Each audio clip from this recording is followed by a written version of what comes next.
Good evening, and welcome back to Drift Through History. When most people hear the word crusade, they picture the Holy Land, the walls of Jerusalem, the desert campaigns, the long and bloody contest between European Christendom and the Islamic powers of the Levant that ran from the late 11th century through the 13th.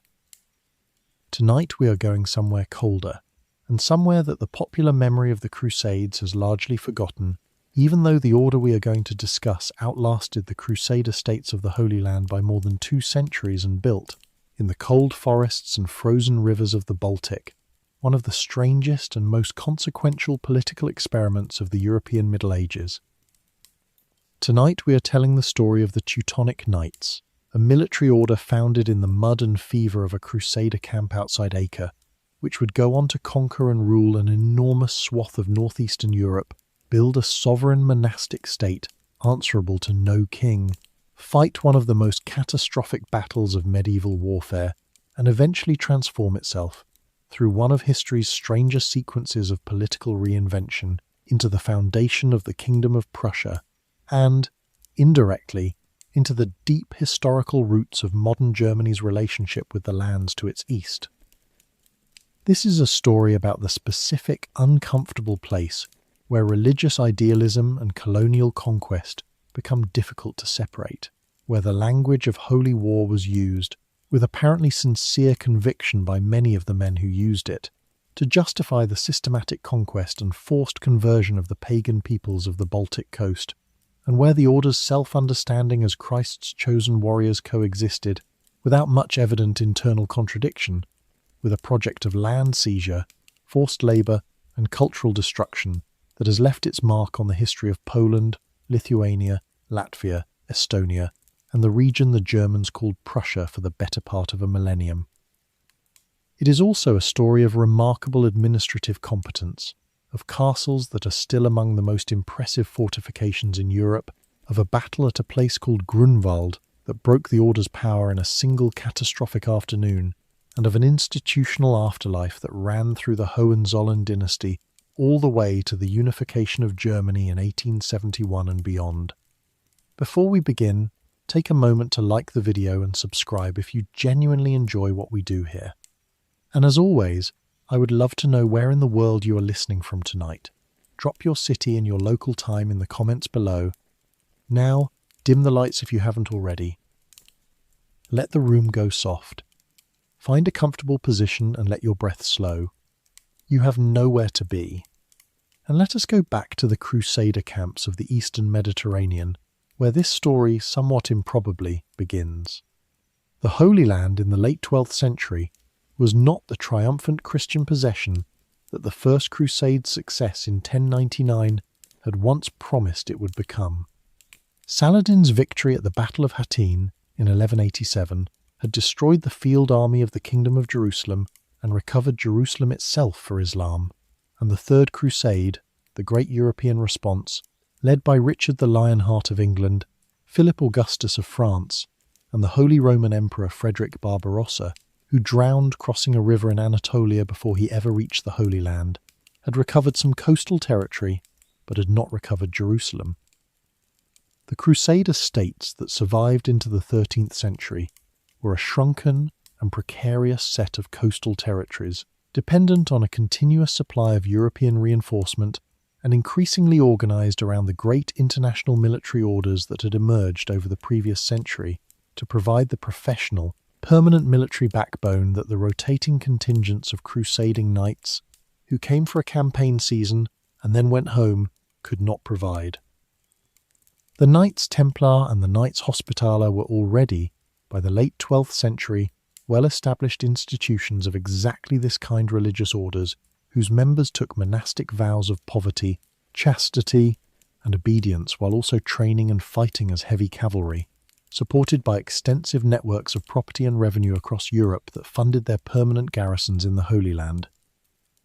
We have told the story of the Templars on this channel before, and the model they established, the warrior monk, simultaneously a religious and a military professional, organised into an order with international reach and a permanent institutional structure, was one of the genuinely novel contributions of the crusading movement to European institutional history. It was a model that other groups, observing its success, would attempt to replicate, and the German-speaking Crusaders who arrived in the Holy Land in increasing numbers across the late 12th century were among those who saw the value of having their own institution of this kind, organized specifically around their own linguistic and political community, rather than relying on orders that were, in practice if not in formal structure, dominated by French-speaking nobility. The specific origin of what would become the Teutonic Order lies in the Siege of Acre, the great port city of the Crusader Levant, whose recapture from Saladin's forces was one of the primary objectives of the Third Crusade. The siege, which ran from 1189 to 1191, was one of the longest and most grinding operations of the entire crusading period. A static, disease-ridden, multi-year encampment in which the besieging Christian army was itself effectively besieged by a relieving Muslim force that could not break through to the city, but that prevented the besiegers from ever achieving full security. Dysentery, typhus, and the general medical catastrophe of a large medieval army encamped in one place for years killed far more crusaders than combat did, and the German merchants of Bremen and Lübeck, who had accompanied the German contingents to the siege, observing the inadequate medical care available to German-speaking soldiers in a camp where the existing hospital orders were oriented toward French speakers, established a field hospital specifically to care for German sick and wounded. This hospital, founded around 1190, is the institutional seed from which the entire subsequent history of the Teutonic Order grows, a charitable medical foundation, established for entirely practical and somewhat parochial reasons related to language and national community, that would within a few decades transform itself into one of the major military and political powers of medieval Europe. The formal transformation of this hospital fraternity into a full military religious order took place in 1198, when Pope Innocent III's predecessor's framework for organizing such institutions was applied to the German hospital community at Acre, giving it the formal status, the religious rule, and the military mandate that the Templars and Hospitallers already possessed. The full name of the new order, the Order of Brothers, of the German House of St. Mary in Jerusalem, usually shortened to the Teutonic Order, or in German, the Deutsche Orden, reflected both its specifically German character and its formal religious dedication to the Virgin Mary, who would remain the order's primary patron and whose image would appear on its battle standards and seals throughout its history. The order adopted a white habit marked with a black cross, the same colour scheme, inverted from the red cross on white that the Templars wore, and a rule that combined elements borrowed from both the Templars for its military and chivalric dimensions, and the Hospitallers for its charitable and medical dimensions, reflecting the order's origin as a hospital that had become a military order rather than the reverse.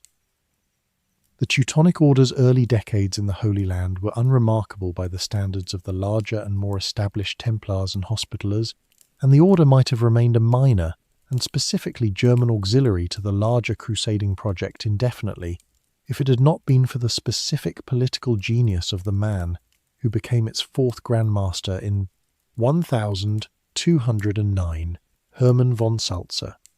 Von Salza understood, with a clarity that few of his contemporaries in the crusading movement shared, that the Holy Land was a strategically exhausted theatre for an order of the Teutonic Knights' modest size and resources, competing for land, revenue, and prestige against two much larger and more established orders in a region whose long-term prospects after Hattin were genuinely uncertain. He spent much of his tenure as Grand Master looking for alternative theatres where the order's specific German character and connections might give it advantages that the Holy Land, dominated by French and Italian interests, did not offer.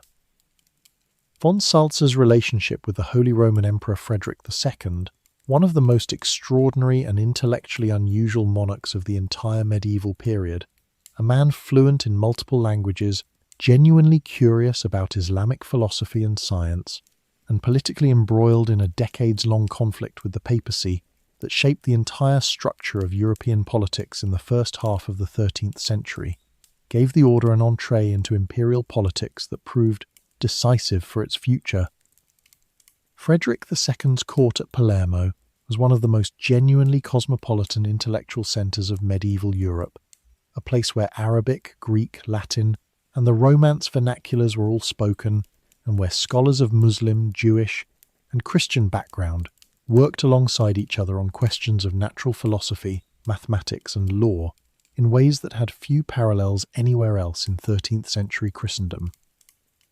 Frederick himself led a crusade to the Holy Land in 1228 to 1229 that recovered Jerusalem, not through military conquest but through negotiated treaty with the Ayyubid Sultan al-Kamil, a diplomatic achievement that scandalized much of conventional crusading opinion in Europe, which expected crusades to be won by the sword, and which found Frederick's preference for negotiation with the Sultan, conducted partly in Arabic, and reportedly involving genuine intellectual exchange between the two rulers, almost as troubling as outright failure would have been.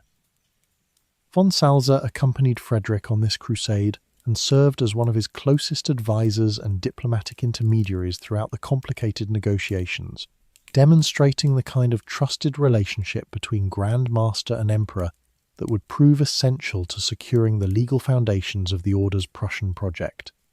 The broader conflict between Frederick II and the papacy, a struggle over the relative authority of empire and church that ran through Frederick's entire reign and that saw him excommunicated multiple times by successive popes, who regarded his Sicilian and Italian ambitions as a direct threat to papal independence and territorial integrity, created a complicated diplomatic environment in which von Salza had to maintain the Order's standing with both parties simultaneously, since the Order's legal foundations depended on grants from both the Emperor and the Pope, and could not afford to become identified exclusively with either side of an increasingly bitter and personal conflict. Von Salza's diplomatic skill in maintaining this balance, securing the Golden Bull of Rimini from Frederick and the confirming bull from Pope Gregory IX within the same general period, despite the Emperor and the Pope being in an increasingly hostile relationship with each other, is one of the more underappreciated diplomatic achievements of the entire crusading period, and it gave the Teutonic Order a dual legal foundation, imperial and papal, that proved remarkably durable, even as the relationship between empire and papacy continued to deteriorate after von Salza's own death in 1239. Frederick used the order as a broader diplomatic instrument in his negotiations with various other powers as well, and in exchange the order received imperial patronage and land grants across the empire, while von Salza continued searching for the alternative theatre, where the order's specific German character and connections might give it advantages that the Holy Land, dominated by French and Italian interests, did not offer. In 1226, that search produced an invitation that would change the course of the Order's history entirely. The invitation came from Duke Conrad of Masovia, a Polish duke whose territory bordered on the lands of the Old Prussians, a Baltic pagan people, related to but distinct from the Lithuanians, whose territory occupied the southeastern Baltic coast in what is now northern Poland and the Kaliningrad enclave of Russia, and who had been resisting Polish attempts at conquest and conversion for generations with a ferocity that had made the border between Masovia and Prussia one of the most violent and unstable frontiers in medieval Europe. Conrad, who had already tried and failed to subdue the Prussians with his own forces, and with the help of a short-lived crusading order called the Knights of Dobzin, offered the Teutonic Knights, the region of Kelmno, the Kulmerland, in German, as a base of operations if they would commit themselves to the conquest and conversion of Prussia. Von Salza's response to this offer reveals the specific quality of strategic intelligence that made him one of the most consequential figures in the Order's history. He recognized the opportunity, but he also recognized its risks most importantly. The risk that having helped a Polish duke conquer his troublesome pagan neighbours, the Order might then find itself simply absorbed back into a subordinate position within the Polish feudal hierarchy, having done the hard work of conquest, only to become a vassal state with no independent standing. To prevent this, von Salza secured, before committing the Order to the Prussian project, 2 documents that would prove to be the legal foundation of everything the Order subsequently built. The Golden Bull of Rimini, issued by Frederick II in 1226, which granted the order sovereign rights over any Prussian territory it conquered, holding it directly from the emperor rather than from Duke Conrad or the Polish crown, and a subsequent papal bull from Pope Gregory IX, confirming the order's right to the conquered territory as a papal fief, placing it under the Pope's protection as well. The two documents, taken together, gave the order a legal claim to sovereign, independent rule over whatever it conquered in Prussia, a claim that did not depend on Polish goodwill and that placed the order, formally, on the same level as a kingdom rather than as a vassal territory within one. The conquest of Prussia that followed, beginning in earnest in 1230 and continuing in successive waves for the next 50 years, was one of the most sustained and brutal colonial wars of the European Middle Ages, and understanding its character requires setting aside whatever romantic associations the word crusade might carry, and looking directly at what the order actually did. The Old Prussians were a collection of related but politically fragmented tribal groups: the Pomesanians, the Warmians, the Natangians, the Sambians, and several others who practiced a polytheistic religion centered on sacred groves and a priesthood whose specific theology is poorly documented, because the conquest that destroyed their political independence also destroyed most of the cultural and religious infrastructure that might have preserved a detailed record of what they believed. They were skilled warriors, organized into a society that combined agriculture with raiding, and they had successfully resisted Polish conquest attempts for over a century before the Teutonic Knights arrived with a level of military and logistical organization that the previous Polish efforts had not been able to match. The order's approach to the conquest combined military technology, systematic logistics, and a network of castles that provided permanent forward bases from which campaigns could be launched and territory, once taken, could be held a strategic approach that differed fundamentally from the seasonal raiding that had characterized previous Christian efforts against the Prussians.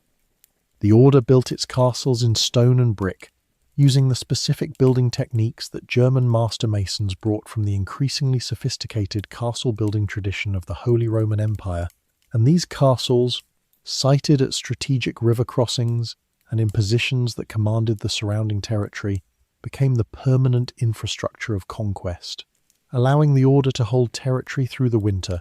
and to use each new castle as a forward base for the next campaign season's advance.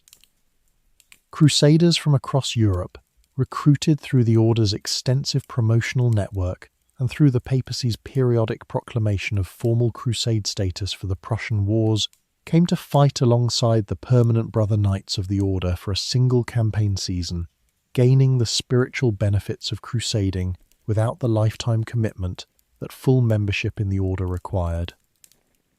This system of seasonal crusading reinforcement, which the order called the Ryzen journeys, when applied to its later campaigns against Lithuania, provided a steady supply of additional manpower and a way for European nobility to participate in the prestige and the spiritual rewards of crusading without travelling to the considerably more dangerous and distant Holy Land. The Baltic Crusade became, for several generations of European knights, a sort of finishing school of chivalric experience closer to home, more reliably successful, and still carrying full papal indulgence for participation. The Ryzen deserve a closer look because they reveal something genuinely distinctive about how the order had institutionalized crusading into something closer to a structured social and military tourism circuit for the European nobility than the dangerous, uncertain, multi-year expeditions to the Holy Land that earlier generations of crusaders had undertaken. By the 14th century, a young nobleman from England, France, or the Holy Roman Empire who wanted to participate in a crusade, gain chivalric prestige, fight alongside men of similar rank from across Europe, and return home within a single season rather than committing years to an uncertain campaign in the distant Levant, could travel to Königsberg or Marienburg, present himself to the order's officials, and join one of the regular winter or summer campaigns against Lithuania that the order organised with a logistical regularity that would have been unimaginable to the organisers of the early Holy Land Crusades. The English chronicler and poet Geoffrey Chaucer's most famous literary creation gives us a sense of how this Baltic crusading tourism was perceived by contemporaries. His knight, in the general prologue to the Canterbury Tales, is described as having fought in Prussia at the table of honour above knights of every nation, in addition to campaigns in more conventional crusading theatres in the Mediterranean, a detail that Chaucer's late 14th century audience would have recognised immediately as marking the knight as a man who had pursued the most fashionable and currently active form of crusading available to a European nobleman of the period, rather than as some eccentric or marginal detail of his biography. Henry of Derby, who would later become King Henry IV of England, participated in two separate risings against Lithuania in the 1390s, travelling with a substantial retinue and considerable expense specifically to gain the chivalric credentials that fighting alongside the Teutonic Knights conferred, demonstrating that this Baltic crusading circuit attracted participants from the very highest ranks of European nobility, not merely minor knights seeking adventure and indulgence. The specific rituals and social customs that grew up around the Risen, the ceremonial errantitia, the tables of honour at which the order's officials seated visiting crusaders, according to an elaborate system of precedence that reflected both their home rank and their conduct during the campaign, the formal recognition of individual acts of valour through specific ceremonies, and the conferring of badges or other tokens gave the Baltic Crusade a social and ceremonial dimension that went well beyond its religious and military functions.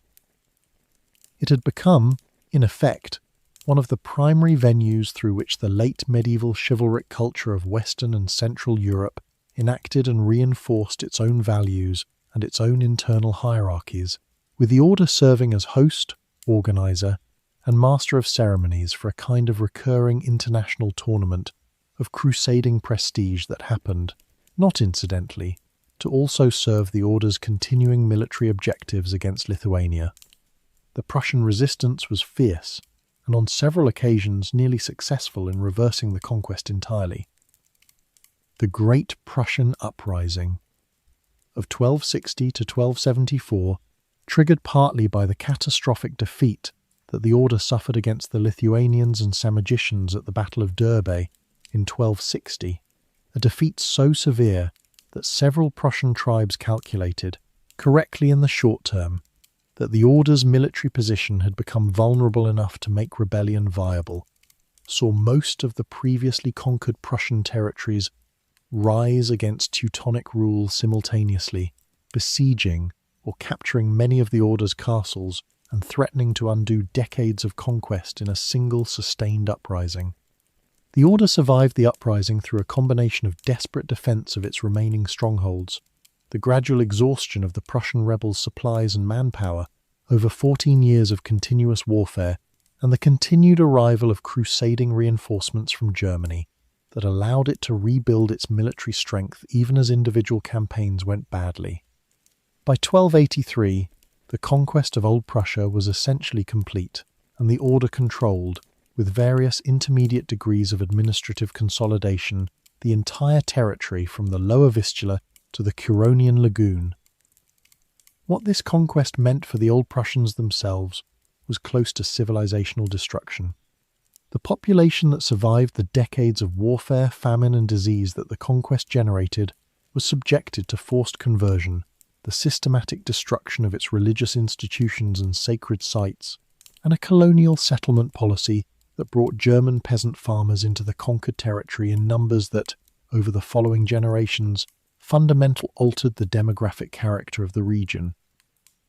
The Old Prussian language, which belonged to the Baltic language family along with Lithuanian and Latvian, survived in diminishing use for several more centuries before becoming extinct sometime in the 17th century. One of the clearest linguistic casualties of medieval European colonial expansion, and a reminder that the word crusade, in this context, described a process whose practical consequences for the people on its receiving end were indistinguishable from straightforward conquest and ethnic displacement, however much the order's own self-understanding framed the process in terms of bringing Christianity to a benighted pagan people.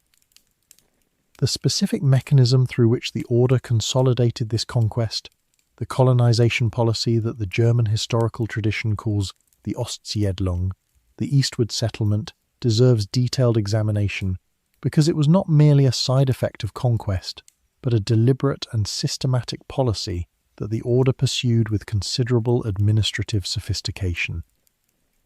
The order actively recruited German peasant settlers from the overpopulated agricultural regions of the Holy Roman Empire, offering them favourable terms of tenure under Kulmrecht, the Kulm law named for the order's original base of operations, which provided settlers with hereditary tenure rights, fixed and relatively moderate rent obligations, and a degree of local self-governance through village courts that was considerably more favourable than the terms many of these settlers had experienced in their German homelands, where agricultural land available to a growing peasant population was increasingly scarce. This was one of medieval Europe's largest organised colonisation projects, conducted with the particular intensity that the order's centralised territorial sovereignty allowed. German town law variants of the broader German urban legal tradition was extended to the new towns. The order founded throughout conquered Prussia, establishing municipal governance, market rights, and craft guild organisations that replicated, in this colonial context, the urban institutional patterns of the German-speaking Holy Roman Empire. The towns that grew under this system, Danzig, Elbing, Thorn, Königsberg, and dozens of smaller market towns, became thoroughly German in their language, their legal culture, and their merchant class, even as the surrounding countryside retained, for several more generations, a substantial Old Prussian population speaking their own language and maintaining elements of their own culture in increasingly marginalized rural communities. By the 15th century, the urban population of Prussia was overwhelmingly German-speaking, and even much of the rural population in the more thoroughly settled western and central districts had become German through a combination of new settlement and the gradual assimilation of the surviving Old Prussians. The eastern and more remote districts retained larger Old Prussian populations longer, and elements of their identity persisted, in increasingly attenuated form, into the early modern period, but the broad trajectory was one of steady linguistic and cultural replacement that the order's deliberate settlement policy had set in motion. Before we follow the order north into Livonia, it is worth pausing on what daily life inside the order actually looked like, because the brother knights of the Teutonic Order lived under a discipline that combined monastic austerity with military training in ways that distinguished them sharply from the secular knighthood of the period, and that gave the Pard order's military effectiveness much of its institutional foundation. The rule of the Teutonic Order, drawing as we have noted on both the Templar and Hospitaller traditions, organised the brothers' lives around the canonical hours of prayer that structured monastic life throughout medieval Catholic Europe, rising before dawn for matins, returning to the chapel repeatedly throughout the day for the subsequent offices, observing periods of silence and communal eating in the refectory, under rules that specified everything from how much meat could be served on which days to how conversation during meals was to be conducted. This was not a relaxed or merely nominal religious observance grafted onto an essentially secular military career. The brother knights took the same 3 vows that any monk took: poverty, chastity, and obedience, and the order's internal discipline for violations of these vows could be severe, including imprisonment within the order's own castles for serious infractions. The path to becoming a full brother knight was restrictive in ways that shaped the order's character throughout its history. Candidates had to demonstrate noble birth. The order, unlike some other religious institutions of the period, was explicitly aristocratic in its membership requirements for the knightly brothers, reflecting the close relationship between the order's military function and the chivalric culture of the European nobility, from which its recruits and its crusading reinforcements were drawn. Below the Knight Brothers in the order's internal hierarchy were the Priest Brothers, who provided the religious services that the order's monastic character required, and the Sergeant Brothers, who were not required to demonstrate noble birth, and who performed many of the order's military and administrative functions without holding the same status as the full Knight Brothers. This internal hierarchy, mapping social status onto institutional role, with a precision that the Order's records preserve in considerable detail, was characteristic of medieval institutions generally, but took a particularly rigid form within the highly organized structure of the Teutonic Order.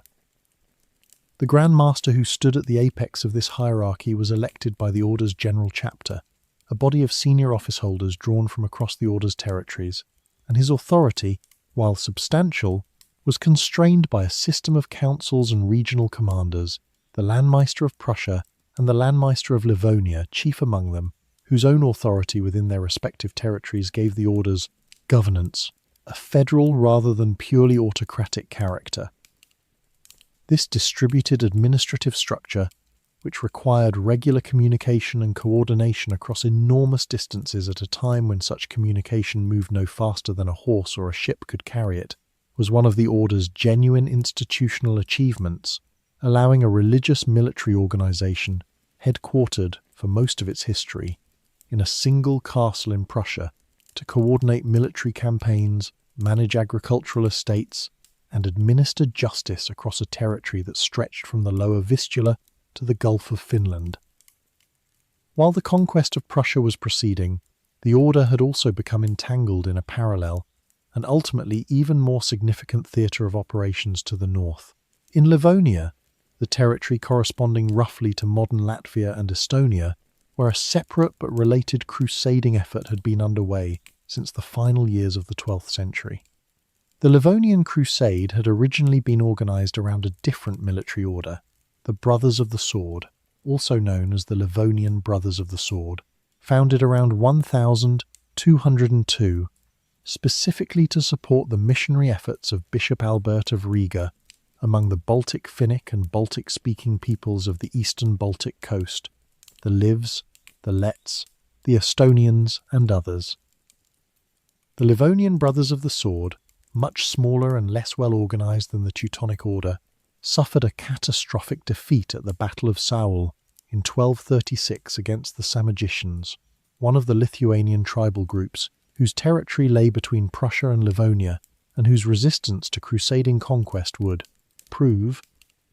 over the following century and a half, to be the most successful and sustained of any pagan people in the entire history of the Baltic Crusades. The defeat at Saul was severe enough that the remnants of the Brothers of the Sword were absorbed into the Teutonic Order the following year, creating a semi-autonomous branch of the order, the Livonian Order, with its own master subordinate to the overall Grand Master, but with considerable practical independence in managing the affairs of the northern Baltic territories.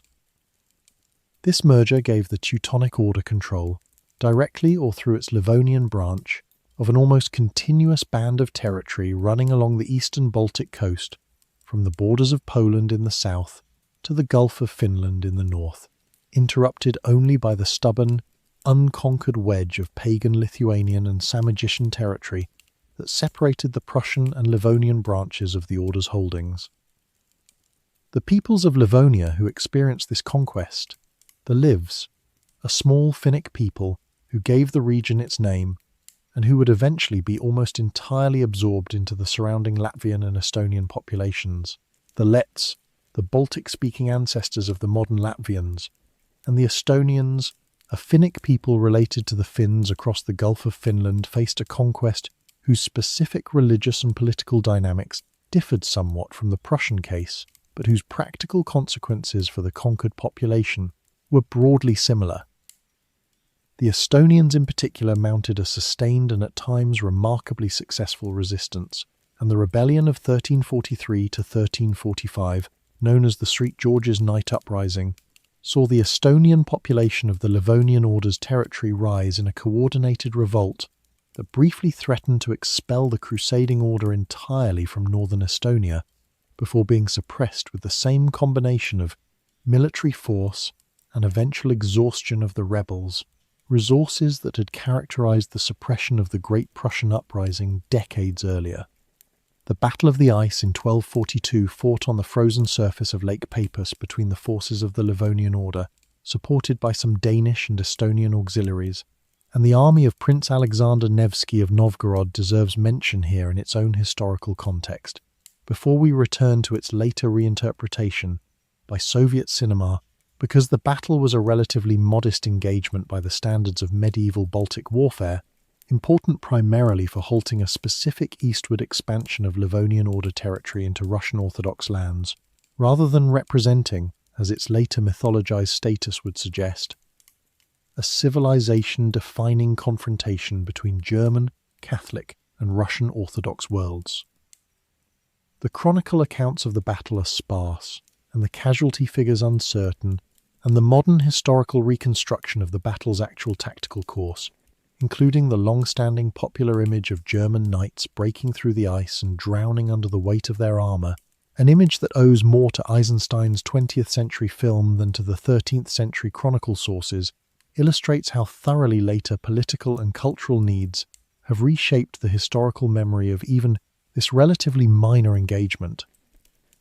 This geographic situation, two powerful crusading territories separated by a pagan state that refused to fall, defined the strategic logic of the Order's operations for the following century and a half, because the unification of Prussia and Livonia into a single, geographically continuous Teutonic state required the conquest of Lithuania, and Lithuania, alone among all the pagan peoples that the Baltic Crusades targeted, proved capable of organizing itself into a centralized, militarily formidable state that could resist the Order's pressure indefinitely,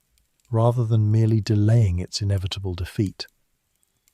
The Grand Duchy of Lithuania, that emerged across the 13th and 14th centuries under rulers like Mindaugas, Gediminas, and Algirdas, was one of the most successful pagan state-building projects in late medieval Europe, expanding not against the crusading pressure from the west, but eastward and southward into the territories of the declining Kiev and Rus successor states, eventually building an enormous multi-ethnic empire that stretched from the Baltic to the Black Sea, ruled by a pagan dynasty presiding over a population that was substantially Orthodox Christian in the conquered Rus territories.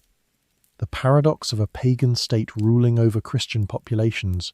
even as it resisted the Catholic crusading pressure from the Teutonic Order in the west, was one of the genuinely strange features of late medieval Baltic geopolitics, and it gave Lithuania a degree of diplomatic flexibility, the ability to negotiate with Orthodox Russian princes, with the Catholic Kingdom of Poland, and with the Mongol-descended Tatar powers to the southeast that the Teutonic Order's exclusively Catholic crusading framework did not allow it to match.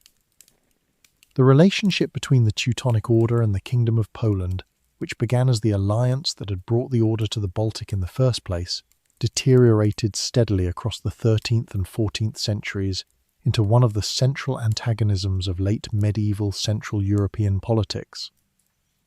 The Order's seizure of the Polish port city of Danzig Gdańsk in Polish in 1308, in circumstances involving a massacre of the city's population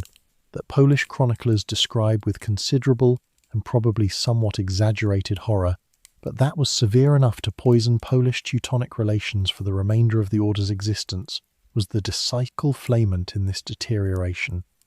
The Order had been invited into the region by a Polish duke to fight pagans. By the early 14th century, it was at war with the Christian Kingdom of Poland itself, having seized Polish territory and Polish cities through the same military machine that had originally been built to fight the Prussians. The union of Poland and Lithuania, formalized through the marriage of the Polish Queen Jadwiga to the Lithuanian Grand Duke Jogaila in 1386, a marriage that required Jogaila's conversion to Catholicism, taking the baptismal name Władysław and becoming King Władysław II Jagiełło of Poland, while remaining Grand Duke of Lithuania, was the single most consequential geopolitical event of the entire Baltic Crusades period, and its consequences for the Teutonic Order were existential. The union removed, at a single stroke, the religious justification that had sustained 2 centuries of crusading warfare against Lithuania. A Catholic Lithuania, united with Catholic Poland under a single ruling dynasty, was no longer a legitimate target for crusade, however much the Order tried to argue, in the diplomatic and legal forums of the period, that the conversion was insincere or incomplete, and that the crusade against Lithuanian paganism needed to continue regardless.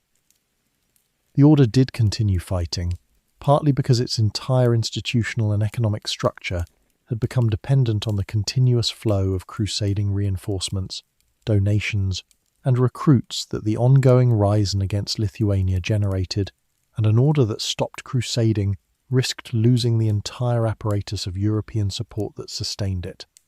But the moral and legal justification for continuing the war had become genuinely difficult to sustain, and the order's increasing reliance on essentially secular dynastic and territorial conflict, dressed in the rhetoric of continuing crusade against a paganism that had formally ended, was visible to contemporary observers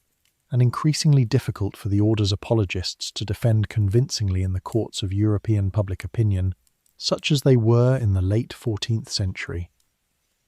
The catastrophe that broke the Teutonic Order's military power permanently arrived on the 15th of July, 1410,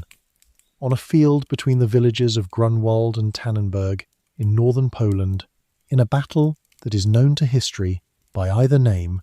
depending on which nation's historiographical tradition you are reading. Grunwald in Polish and Lithuanian accounts, Tannenberg in German ones, and that remains, even after 6 centuries, one of the most studied and most symbolically charged battles in the history of Central and Eastern Europe. The war that produced the battle had begun the previous year, triggered by a complicated set of territorial disputes involving Samogitsia, the region of Lithuania closest to the Baltic coast whose final disposition between Lithuanian and Teutonic control had never been fully settled, and by the broader strategic reality that the union of Poland and Lithuania under a single dynasty had created, for the first time, a combined Polish-Lithuanian state with the population and resources to seriously challenge the Teutonic Order's military position, rather than merely resisting its advances piecemeal. King Władysław Jagiello of Poland and his cousin Grand Duke Vytautas of Lithuania, who had a complicated and periodically hostile relationship with each other, but who recognized the strategic necessity of combined action against the Order, assembled the largest army that either Poland or Lithuania had fielded in generations, a genuinely multi-ethnic force, including Polish knights, Lithuanian and Samogitian light cavalry, Tatar mercenary horse archers, whose presence reflected Lithuania's eastern diplomatic connections, Bohemian mercenaries, including a young captain named Jan Žižka, who would later become one of the great military innovators of the Hussite Wars, and Rus's contingents from the Orthodox territories under Lithuanian rule. Grand Master Ulrich von Jungingen, who commanded the Teutonic forces, had assembled an army that was smaller than the Polish-Lithuanian coalition, but that consisted substantially of the Order's professional corps,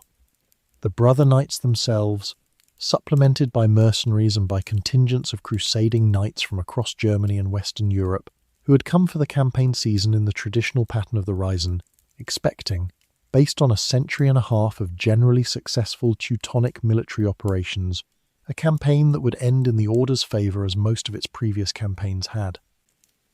The battle itself, fought across a long summer day on terrain that both sides had manoeuvred to try to gain advantage from, was decided by a combination of factors that military historians have argued over for centuries without reaching complete consensus on their relative importance.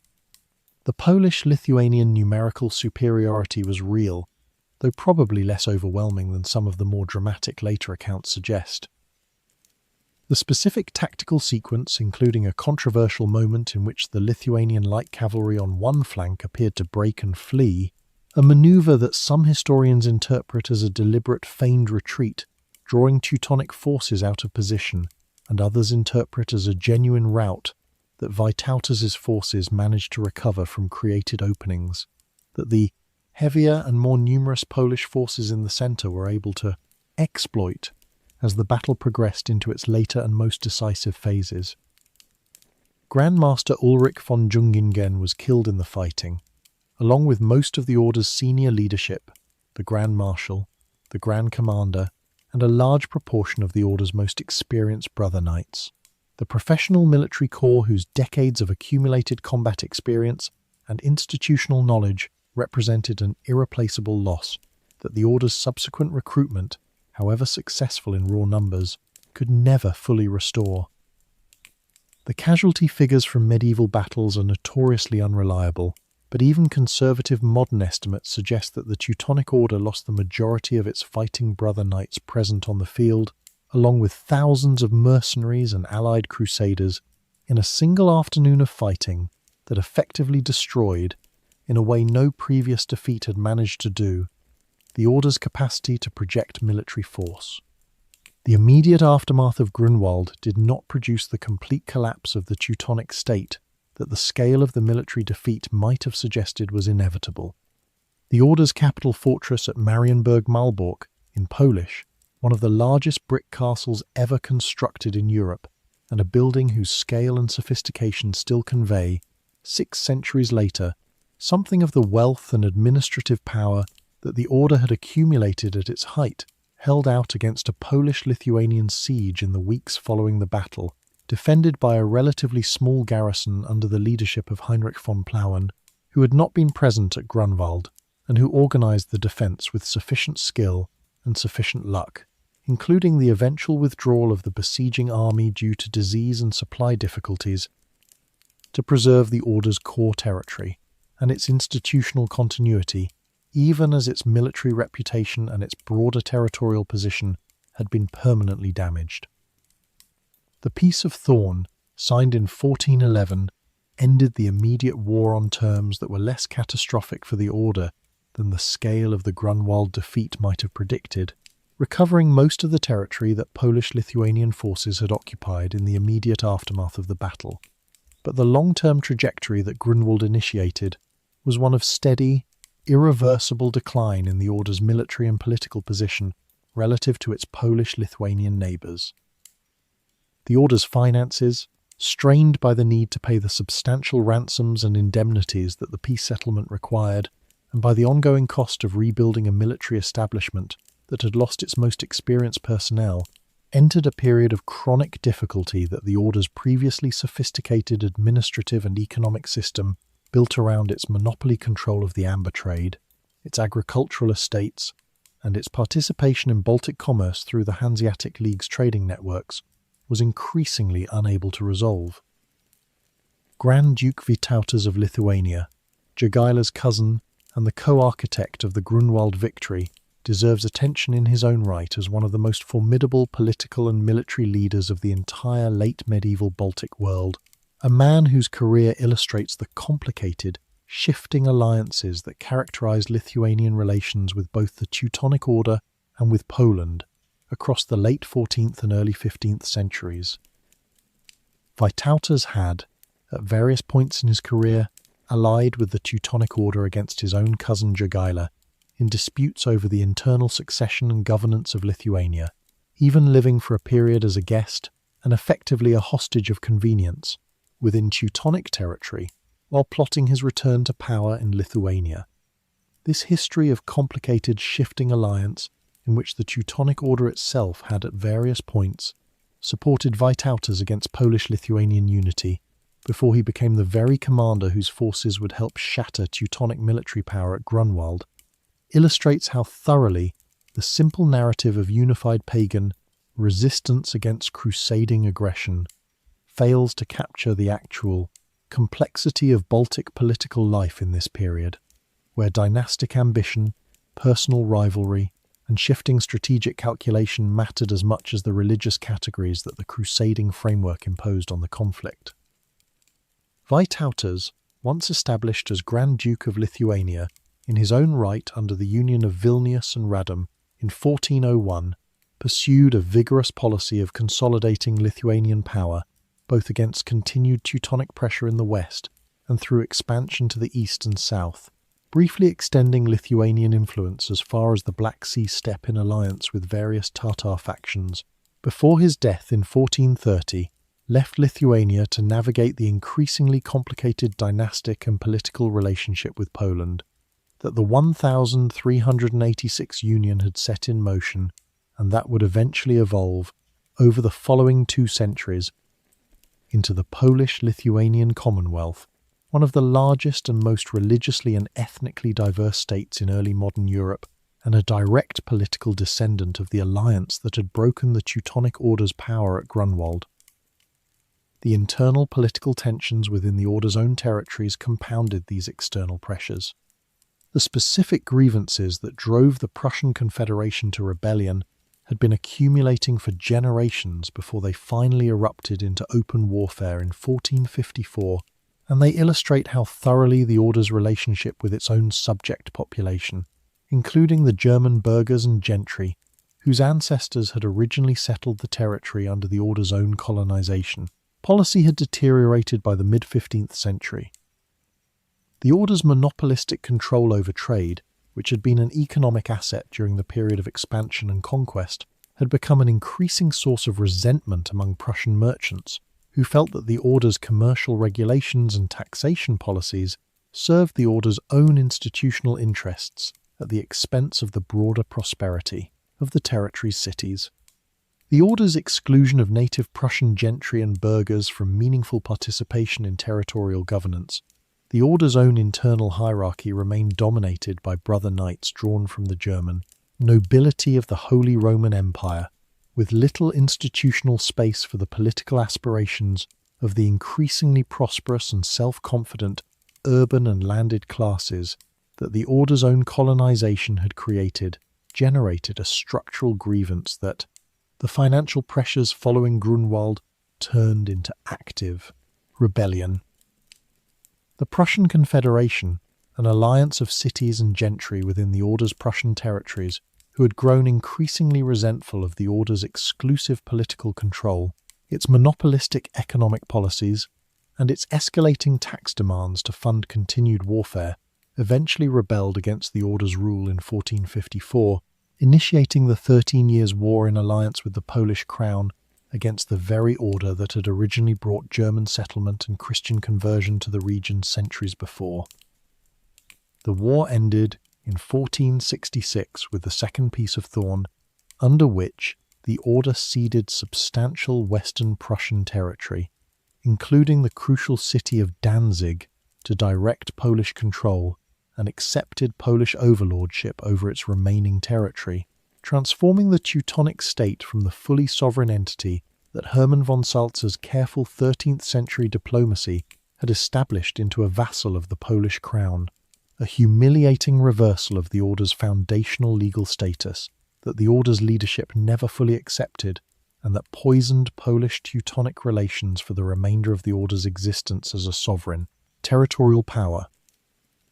The final transformation of the Teutonic Order's Prussian state arrived through the Protestant Reformation in a sequence of events that brought the Order's medieval crusading identity to an end in a manner that none of its 13th century founders could have anticipated.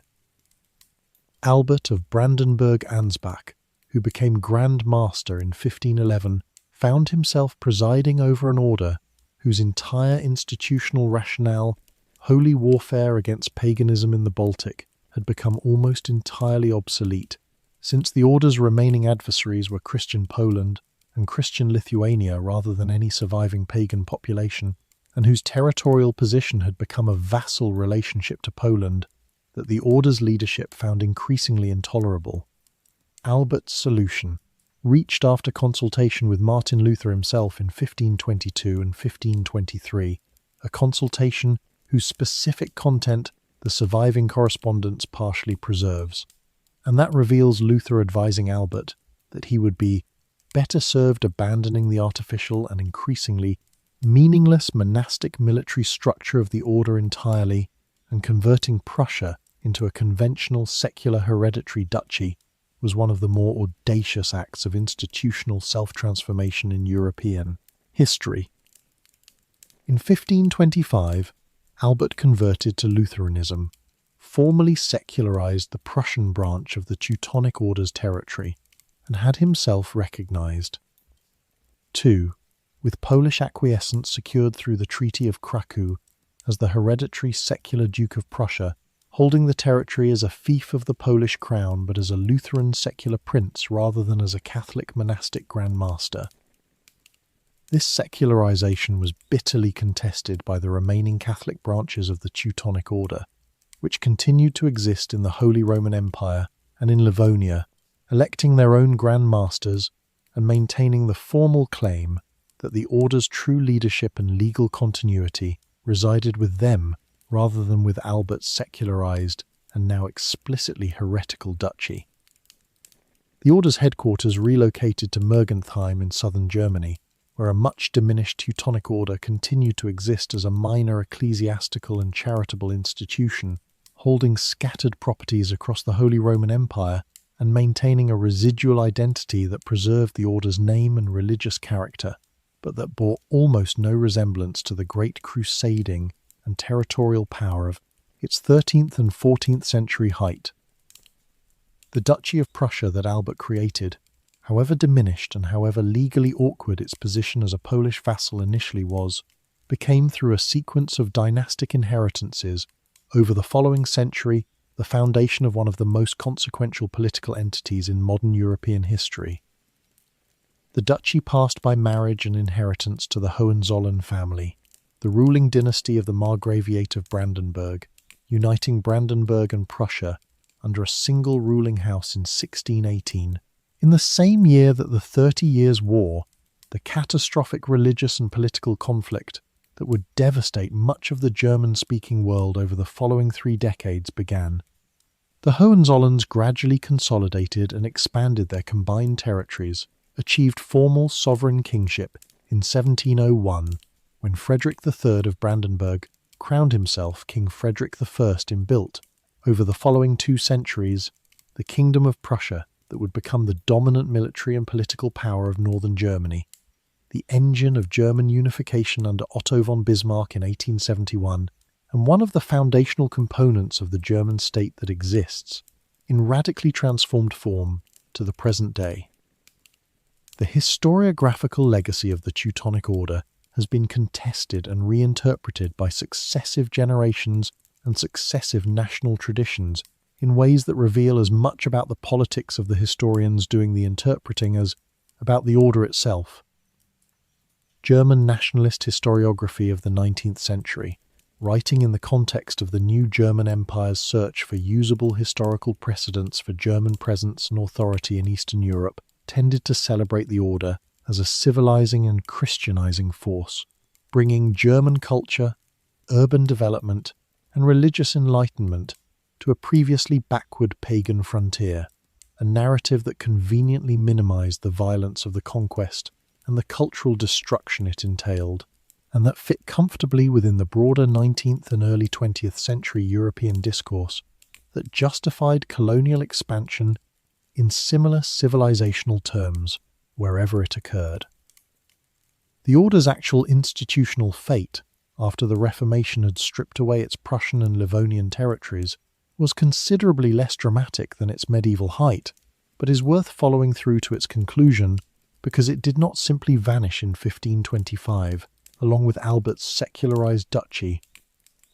The Catholic remnant of the Order, headquartered after Albert's defection at Bad Mergentheim in southern Germany, continued to exist for nearly 3 more centuries as a minor ecclesiastical institution within the Holy Roman Empire, holding scattered commanderies and bailiwicks across German-speaking Catholic territory and electing Grand Masters increasingly drawn, from the early 17th century onward, from the ranks of minor German princely families, and eventually, from 1761, from the House of Habsburg itself, who presided over an order whose military function had effectively disappeared, even as its religious and charitable character persisted in diminished form. The Order's final dissolution as a territorial and political entity came not from any Baltic enemy, but from Napoleon Bonaparte, in the general reorganization of the Holy Roman Empire and German territory that the Napoleonic Wars produced.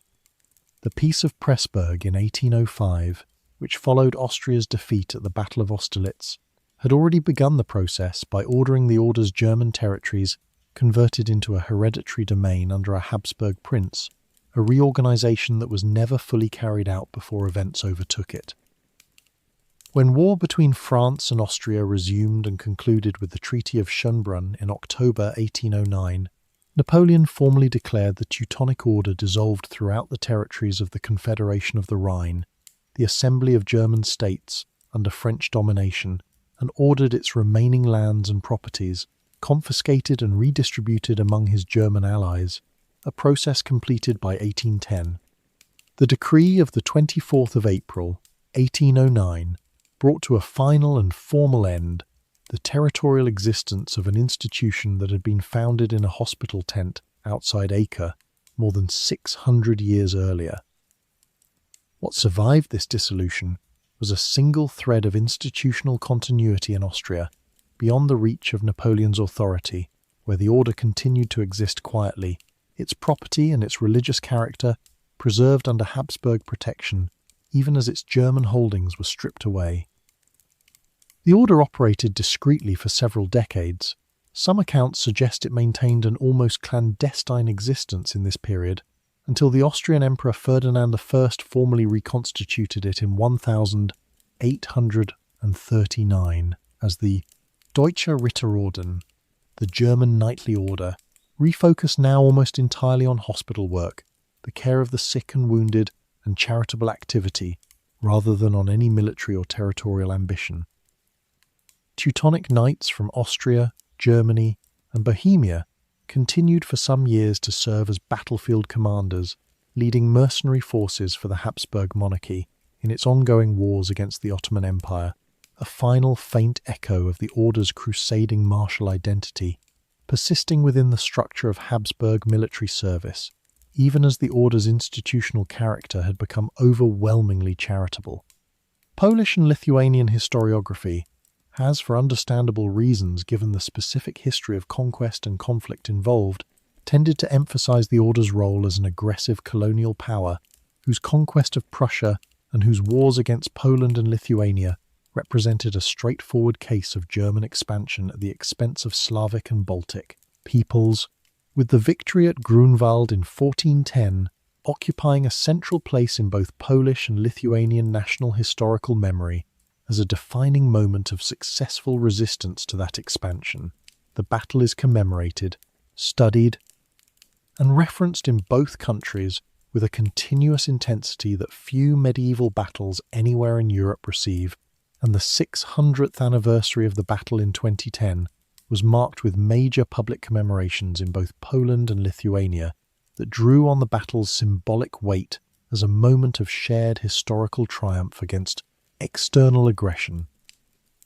The modern historical scholarship on the Teutonic Order has increasingly focused on the genuine administrative sophistication of the state the order built, which by several measures was one of the most efficiently organized polities in 14th century Europe. The order minted its own currency,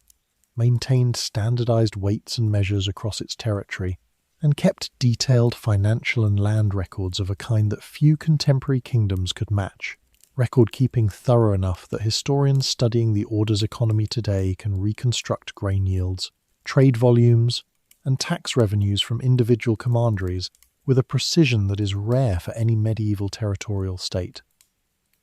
The order's commercial operations were directed by officials called Großschäfer, chief procurement and sales officers, based at Marienburg and at Königsberg, who managed the order's import and export trade, its credit arrangements, and its real estate investments across a network of agencies that extended through much of Central, Western and Southern Europe. One Großschäfer held the grain export monopoly, another, based at Königsberg, held the monopoly on amber. The amber monopoly deserves specific attention because Baltic amber, the fossilized tree resin that had been valued in European and Mediterranean markets since antiquity, used for jewellery, rosary beads, and ornamental objects, was found along the southeastern Baltic coast in greater quantity than anywhere else in the known world, and the order's exclusive control over its collection and export, formalized through what was known as the Bernsteinregel, the amber regality, generated a steady stream of revenue that funded castle construction and military campaigns. The order also exported timber, furs, horses, falcons, honey and beer, and imported cloth, wine, and the metalwork and artworks that its building projects required, conducting this trade through the dense network of Hanseatic ports that linked Danzig and Königsberg to the wider commercial world of the North Sea and the Baltic. By the order's administrative peak under Grand Masters like Winrich von Kniprode in the mid-14th century, its Prussian territory contained, according to the Order's own surviving records, something on the order of 90 towns, 1,500 villages, and 60 castles, organised into a uniform system of law and administration that some historians have described, only somewhat hyperbolically, as among the first genuinely modern states in Europe, centrally planned, systematically surveyed, and administered through standardised legal codes, rather than the patchwork of inherited feudal custom that governed most of the Order's contemporary neighbours. This administrative achievement existed, inseparably, alongside the conquest, forced conversion, and serfdom that had produced the population the Order was administering, and the historiographical task of holding both of these realities in view simultaneously, without letting either one cancel out the other, is what the more careful modern scholarship on the Order has increasingly tried to do. The fate of the Teutonic Order's two great sister institutions, the Templars and the Hospitallers, provides an instructive point of comparison that illuminates what made the Teutonic Order's own trajectory distinctive. The Knights Templar, as we have discussed elsewhere on this channel, were suppressed entirely in the early 14th century, their leadership executed and their assets seized by the French crown and redistributed largely to the Hospitallers, a catastrophic institutional collapse driven by the specific vulnerability the Templars faced once they had lost their original mission in the Holy Land and had nowhere else to relocate their operations after the fall of Acre in 1291. The Hospitallers, by contrast, successfully relocated first to Cyprus and then to Rhodes, reinventing themselves as a naval and military power, controlling a Mediterranean island base, from which they continued to operate as an independent sovereign entity for centuries, eventually relocating again to Malta after the Ottomans expelled them from Rhodes in 1522, and surviving in some institutional form to the present day as the Sovereign Military Order of Malta. The Teutonic Order's solution to the same structural problem that destroyed the Templars. What does a military religious order do once its original crusading theatre becomes unavailable or unnecessary? Was the Prussian relocation that Hermann von Salza had engineered decades before the fall of Acre made the question urgent for the other orders.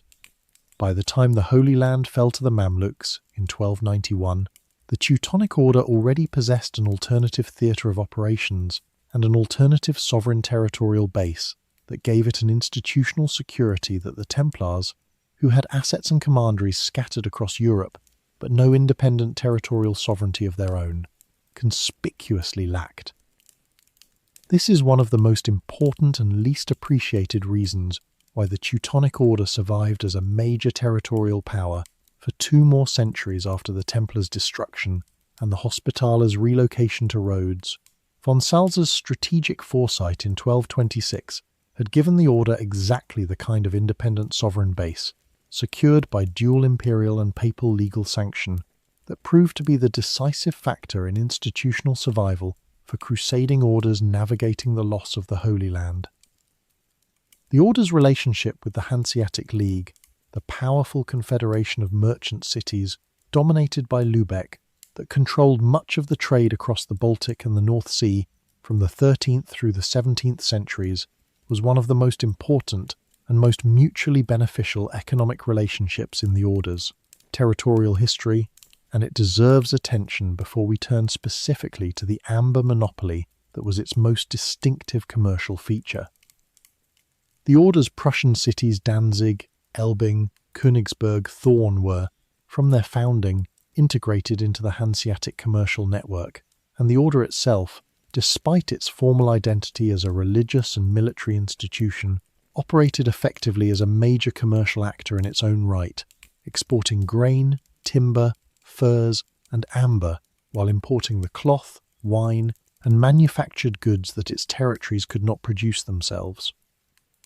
The relationship was not without tension. Hanseatic merchants in cities like Danzig periodically chafed against the Order's regulatory authority and its attempts to extract revenue from trade that the merchants felt should flow more freely, and these tensions would eventually contribute to the resentments that fed into the Prussian Confederation's rebellion in the 15th century. But for most of the Order's history of dominance, The combination of Hanseatic commercial networks and Teutonic territorial control over the Prussian coast and river systems created one of the most economically productive regions in Northern Europe. The grain trade in particular became an increasingly important part of this commercial system as the Order's territories developed their agricultural capacity across the 14th century, with Prussian grain shipped west through the Hanseatic network to feed the growing urban populations of the Low Countries and increasingly of England, establishing a pattern of Baltic grain exports to Western Europe that would persist long after the Teutonic Order itself had disappeared as a political entity, continuing in modified form through the early modern period and shaping the economic development of the entire Baltic region for centuries. The agricultural estates that sustained this commercial economy were worked by a combination of free German settlers operating under the favourable Culm law tenures described earlier, and the remaining native Prussian population, whose status had been reduced through the conquest to something approaching serfdom bound to the land, subject to labour obligations to the Order or to the German landholders who had been granted estates, and excluded from the legal and political privileges that the colonising population enjoyed.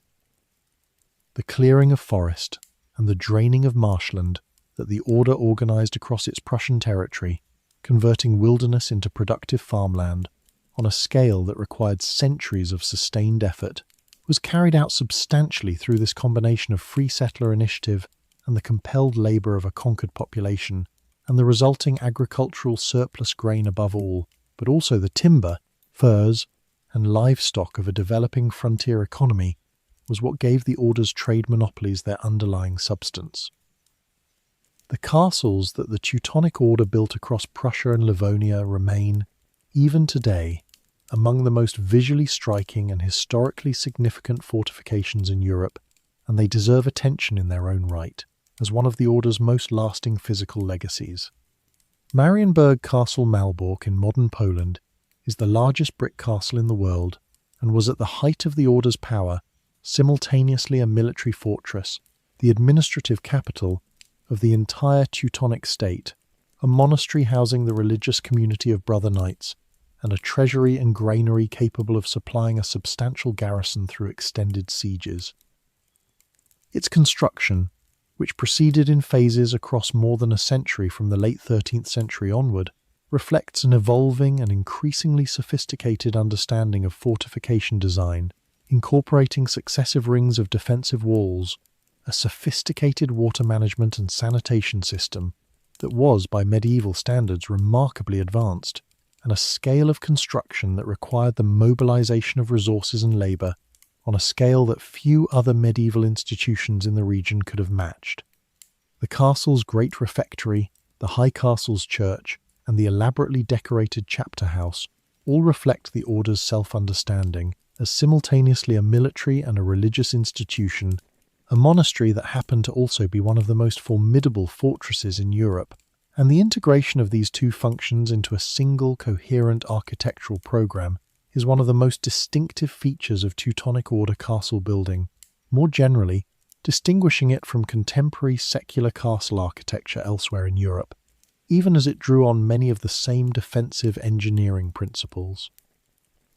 The network of smaller castles that the Order built throughout its conquered territories at Königsberg, founded specifically as a fortress and named for King Ottokar II of Bohemia, who had assisted an early Prussian campaign, at Elbing, at Thorn, and at dozens of other sites served as the administrative and military infrastructure through which the Order actually governed its territory, each castle typically housing a small garrison of Brother Knights, along with the administrative officials who managed the surrounding agricultural districts, collected taxes and dues, and administered the Order's monopolistic commercial regulations. This network of castles, more than any single great fortress, was the actual instrument of Teutonic governance, a distributed system of fortified administrative centres that allowed a relatively small number of Brother Knights, never more than a few thousand at any given time across the Order's entire territory, to maintain effective control over a population of hundreds of thousands of subjects and a territory of considerable size. Königsberg in particular deserves a moment's attention because of its subsequent history, which encapsulates something of the Order's strange and complicated legacy in miniature. Founded by the Order in 1255 as a fortress against the Sambian Prussians, it grew into one of the most important cities of East Prussia, became the coronation city of the Prussian kings after Albert's secularization transformed the Order's state into a hereditary duchy, was home in the 18th century to the philosopher Immanuel Kant, one of the most important thinkers in the entire history of Western philosophy, and was finally destroyed by Allied bombing in 1944 and ethnically cleansed of its German population after the Second World War, becoming the Russian city of Kaliningrad, an isolated Russian exclave wedged between Poland and Lithuania, its medieval Teutonic origins, its Prussian royal history, and its German philosophical heritage almost entirely erased from the Soviet-built city that replaced the destroyed German one, a final, stark demonstration of how thoroughly the political and demographic landscape that the Teutonic Order's conquests had created 7 centuries earlier could itself be erased by the even more violent convulsions of 20th century European history. What the Teutonic Order ultimately represents, when the nationalist framings on every side are set aside and the institution is considered on its own terms, is one of the clearest and most fully documented examples in medieval European history of how the language and the institutional apparatus of religious crusade could be deployed in the service of what was, in its practical operation, a colonial conquest project, the seizure of land, the displacement and forced conversion of indigenous populations, and the establishment of an extractive economic and political system administered by and for the conquering power.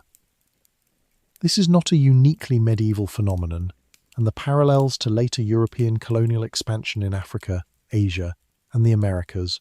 where the language of bringing civilization and the true religion to supposedly backward peoples likewise provided ideological cover for what was substantially a project of resource extraction and political domination, are neither coincidental nor anachronistic to draw. The Teutonic Order's Baltic Crusade was, in significant respects, an early and instructive case study in a pattern of conquest legitimized through religious and civilizational rhetoric that European powers would repeat, with greater destructive capacity and over far larger territories, in the centuries that followed. And yet the Order's history also resists complete reduction to this single interpretive frame, because the men who joined it, fought its wars, administered its territories, and eventually, in its final transformation, dissolved its religious character entirely in favour of secular dynastic rule, were not cartoon villains operating with cynical and uncomplicated greed. Many of them appear, from the documentary evidence that survives, to have genuinely believed in the religious mission they understood themselves to be pursuing, however thoroughly that mission's practical operation served the Order's institutional self-interest, and however little the indigenous peoples on its receiving end were consulted about whether they wanted to be saved. The capacity of human beings to hold sincere religious conviction and ruthless self-interested conquest together without apparently experiencing this combination as contradictory is one of the oldest and most persistent features of human institutional history, and the Teutonic Order is one of its clearest medieval illustrations. The Order itself, remarkably, still exists today, a vastly diminished, entirely charitable and ceremonial organization headquartered in Vienna, no longer holding territory, no longer fighting wars, devoting itself to medical and charitable work that, in a strange way, returns the Order to something resembling its original 13th century purpose as a hospital fraternity caring for the sick, before Hermann von Salza's strategic ambitions and Duke Conrad of Masovia's invitation to Prussia transformed a charitable foundation into one of the great military and territorial powers of medieval Europe. The white mantle with the black cross is still worn, in ceremonial contexts, by an organization whose continuity with the Crusading Knights of Grunwald and the castle builders of Marienburg is genuine, but whose actual character bears almost no resemblance to what those men would have recognized as their Order's purpose and identity. The physical landscape of the former Teutonic state still carries the marks of this history with a clarity that few other medieval political projects in Europe have left so visibly inscribed on their territory. the pattern of German place names overlaid on a substrate of Baltic and Slavic ones gradually reversed across Polish, Lithuanian, and Russian territory after 1945 through systematic renaming that erased the German toponymic layer in favour of restored or invented Slavic and Baltic names. Horizon. The network of brick Gothic churches and castles that dot the landscape of northern Poland and the Kaliningrad exclave, the specific agricultural patterns and town planning that German colonization established, and that, in modified form, persisted long after the Order's political power had disappeared. All of these are still legible in the landscape for anyone who knows how to read them. Physical sediment deposited by 7 centuries of conquest, settlement, war, expulsion, and renaming that the Teutonic Order set in motion and that subsequent centuries of European history continued, in successively more violent forms, to compound. Marienburg Castle survives, restored after severe damage in the fighting of 1945 as a UNESCO World Heritage Site and one of Poland's most visited historical monuments, presenting to its modern visitors an enormous and genuinely impressive monument to medieval engineering and administrative ambition, while necessarily simplifying, as heritage tourism generally must, the complicated and often violent history that the building actually represents. The thousands of visitors who walk through its great halls and along its defensive walls each year are walking through the physical remains of an institution whose history encompasses religious idealism, colonial violence, administrative brilliance, catastrophic military defeat, and one of the more improbable acts of institutional self-reinvention in European history, the transformation of a crusading military order into the secular foundation of a kingdom that would eventually unify Germany. The night is settling in now, and the long story of the Teutonic Knights has reached the end of what we can cover in a single telling, though its consequences ran forward across 7 centuries and arguably continue to shape the political geography and the historical memory of the Baltic region today. The story began with a charitable hospital in a disease-ridden Crusader camp outside Acre, and it ran through the conquest of Prussia, the long contest with Lithuania, the catastrophe of Grunwald, the slow decline into vassalage, and the strange final transformation into the secular foundation of a kingdom that would help unify a nation. It is a story about the specific and uncomfortable place where sincere religious conviction and brutal colonial conquest can occupy the same institution, the same individual conscience, without apparent contradiction, and about how thoroughly the memory of such institutions can be reshaped by every subsequent century that finds it useful to remember them differently. The castles still stand, mostly. The amber still washes up on the Baltic shore, the same amber that funded a state. The forests that the old Prussians once moved through, worshipping in their sacred groves, before those groves were cut down or converted into something the conquerors found more legible, are different forests now, though some of their oldest trees might, in theory, have been standing when the first Teutonic Knights crossed the Vistula. The language the old Prussians spoke is silent, fully extinct, its last fragments preserved only in a handful of religious texts and word lists that German missionaries recorded before there was no one left who spoke it as a native tongue. Let that settle around you now.